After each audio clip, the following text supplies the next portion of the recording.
Good day, partners. So magbigay ako ng paliwanag tungkol dun sa post ko, dun sa isang page ko na sinabi ko doon na huwag ihalo ang tutorial mo about FB sa personal blog mo. Lalo kung personal account ang gamit mo o someday pagsisisihan mo. It's my... Dahil sa paglaganap ng professional mode na ang pagkakaalam natin ay ganun-ganun lang kadali kumita, dahil sa pag-announce, pwede nang kumita ang personal Facebook mo sa pamamagitan ng pag-turn on ng professional mode. Well, totoo naman yun na madaling kumita sa vlog kung mataas ang views mo, kung patok yung content mo, kung gusto ka ng tao, kung panonoori ka lagi. So, bakit ko sinabing huwag ihalo ang tutorial sa personal vlog mo? Ang personal account ay ginagamit para sa ating mga personal na buhay. So, once na tinurn on mo sa professional mode, kailangan mo siyang i-public. Okay lang kung bagong account pa lang, pero paano kung ang account mo na yan ay mula pa noon, nung unang panahon nang hindi pa uso ang Reels, hindi pa uso ang Facebook page, nung hindi pa uso ang vlog. Lahat ng mga naka-add sa Facebook mo, lahat ng mga naka-add sa personal mo, pamilya mo, kaibigan mo, close friends mo, mga contact mo sa trabaho, contact mo sa negosyo, lahat ng mga personal friends mo, lahat nandyan. At hindi lahat ng mga naka-add dyan ay relate sa vlog. Hindi sila nakaka-relate. Mostly na naka-add sa'yo siguro naka-private mga yan. Ang tutorial sa Facebook ay sobrang sensitibo. At meron pasabog ni Lolo Mets na sinabing bawal na bawal i-topic ang Facebook. Dati pa lang may nakausap na akong support 2 times na sinabi sa akin na bawal i-topic ang Facebook. Lalo kung misinformation, misleading, sobrang napakasensitibo po topic ang Facebook, lalo sa tutorial. Ang tutorial dapat pinag-aaralan yan, in-experiment, dapat sigurado ka sa information na ilalabas mo dito. Kasi once na-verify ka na false information yung mga nilalabas mo, maaring yung personal account mo ma-deactivate. Sayang din. Well, walang problema kung wala kang concern sa Facebook mo. Walang problema kung hindi ka concern sa pangalan mo. Paano kung nagkaroon ka ng pagkakamali minsan? Siguro naman hindi na bago to sa inyo na kung personal ang gamit mo, nandyan lahat yung information mo, lahat ng mga kamag-anak mo, lahat ng mga kaibigan mo, lahat mga kontak mo, nandyan. Kilala ka. Nakapublic yan. Sa vlog kasi isang pagkakamali lang, lalo sa information. Kung nagkamali ka ng bitaw ng salita, nagkamali ka ng inilabas na informasyon, alam mo na kung anong mangyayari. Paano kung dating yung panahon na gusto mo nang umalis dahil nahiya ka na, ayaw mo nang lumabas? Paano yung mga memories na naipon mo dun sa vlog mo? Paano yung mga nag-memories na naipon mo na naka-stack dyan sa Facebook mo? Paano yung mga kinapture mo, mga create mo, mga memories, mga nakuhanan mo ng video, nakuhanan mo ng picture sa ibang bansa, mga pinuntahan mo, mga pinaggagawa mo? Paano kung may mangyari? Mga personal account nyo, gamitin nyo ito para sa mga personal memories ninyo, para sa mga personal na ginagawa ninyo.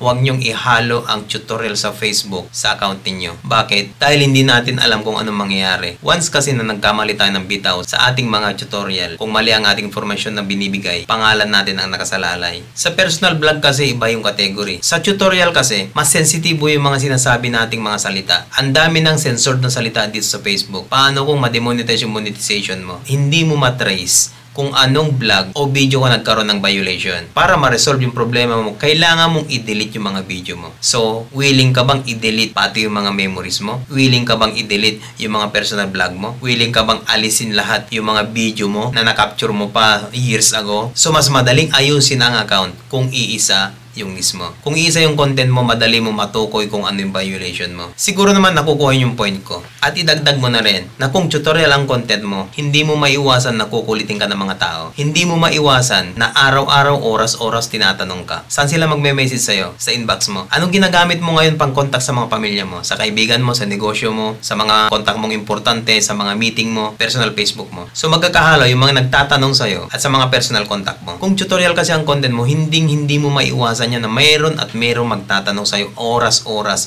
Mayroong magtatanong sa'yo kung paano ganito, paano yung ganito. Lahat na lang ng problema sa Facebook, itatanong ka. Mapupuno yung inbox mo. Paano kung meron kang emergency na tawag? Paano kung meron kang emergency na message na hindi mo mababasa? Matatabunan yun dahil sa mga tanong sa'yo. Isa pa, kung tutorial ang content mo, prone ka sa hacking. Hindi ka tatantanan ng mga hacker. Kung tutorial ang content mo, madali kang umangat, madali kang makikilala, madali kang pag-usapan, madaling kumalat ang channel mo. Kasi kinakalat, laging sinishare. Kung meron yung mga tao na may problema sa page, tinatag ka, sinasuggest ka, sinasabihan ng mga tao na dadalawin ka, ikaw yung pupuntahan nila. So kung tutorial kasi ang content mo, hindi ka paliit, pataas ka. So yung sinasabi ko dito ay personal experience lang na base sa karanasan at naobserbahan ko ngayon, sobrang delikado ang tutorial kapag ihalo mo sa personal vlog mo. Hindi ko naman sinasabi na as in bawal. huwag mong gawin. Pero kung meron ka pang pagkakataon na hindi ka pa nakapagsimula, pwede mong simulan sa Facebook page. So kung itatanong nyo sa akin kung ano yung mas magandang gamitin, personal o Facebook page, gagawa ako ng hiwalay na paliwanag. Pero sa akin, mas magandang Facebook page. Bakit?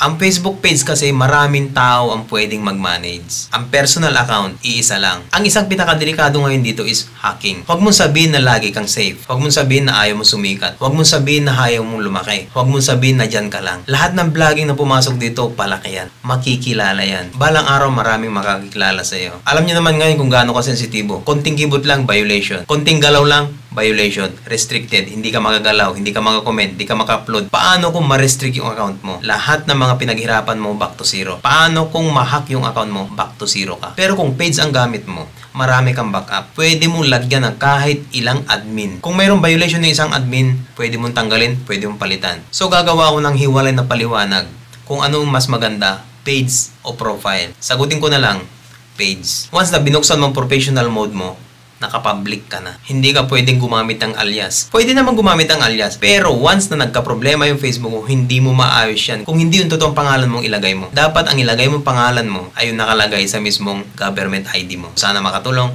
Hanggang sa muli.